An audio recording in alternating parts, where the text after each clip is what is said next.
প্রিয় দর্শক, শ্রীপুর গাজীপুর নয়েজ টাওয়ারের নিচে যে দোকানগুলো আছে, এই দোকানগুলা আপনাদেরকে দেখানোর চেষ্টা করলাম। আশা করি আপনারা সকলেই দেখতে পারতেছেন। এখানে বেচাকেনা একদম নাই। বেচাকেনা নাই দিকে প্রত্যেকটা দোকানদারে দেখেন হাতে মোবাইল নিয়ে তারা কিভাবে মোবাইল চাপতাছে। এই দৃশ্যগুলা আপনাদের মাঝে তুলে ধরলাম। অবশ্যই আপনারা কমেন্ট করে জানায় দিবেন তারা মূলত যেগুলা কাজ করতেছে এগুলা আসলে ঠিক না বেঠিক। হ্যাঁ, বেচা কিনা তৈয়া তারা যে মোবাইল চাপতাছে এগুলা কতটুক যুক্তির ভিতরে আছে। একটি দোকানদারের চেষ্টা থাকে যে কিভাবে বেচা কিনা করবে, তাই না? আর এখানে দেখেন তারার বেচা কিনা নাই, এরপরেও তারা অনেক আনন্দ নিয়ে হাতে মোবাইল চাপতাছে এবং কি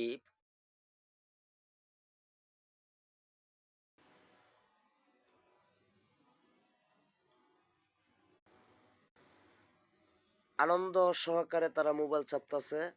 আমার মনে হয় তাদের চেহারা দেখে মনে হয় না তাদের মনের ভিতরে এক বিন্দু কষ্ট আছে। দেখেন কত সুন্দর মুস্কি হাসি তাদের মনের ভিতরে।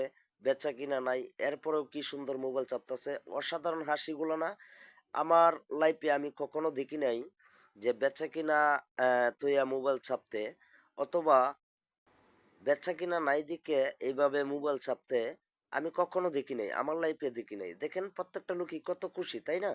তো এইটা হচ্ছে আপনার শ্রীপুর গাজীপুর জয়নাবাজার, জয়নাবাজারের নয়েজ টাওয়ারের নিচে যে ফুটপাতের দোকানগুলো আছে, ওই দোকানগুলোর দৃশ্য আপনাদের মাঝে তুলে ধরলাম। আমি মোহাম্মদ শফিকুল ইসলাম। আমার একটি ফেসবুক আইডি আছে।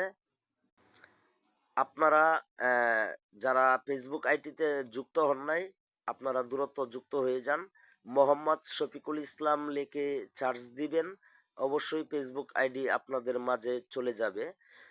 আর যদি ভালো লাগে ভিডিওটা অবশ্যই লাইক কমেন্ট শেয়ার করতে ভুলবেন না। যারা ইউটিউবে দেখতেছেন অবশ্যই আপনাদের মতামত জানিয়ে দিবেন।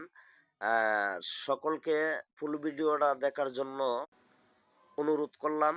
অবশ্যই আপনারা ফুল ভিডিওটা দেখবেন। আর ভালো লাগলে অবশ্যই আমার পাশে থেকে আহ, আমাকে উৎসাহ দিবেন আর একটা ভিডিও বানানোর জন্য। সকলে ভালো থাকবেন। আল্লাহ হাফেজ।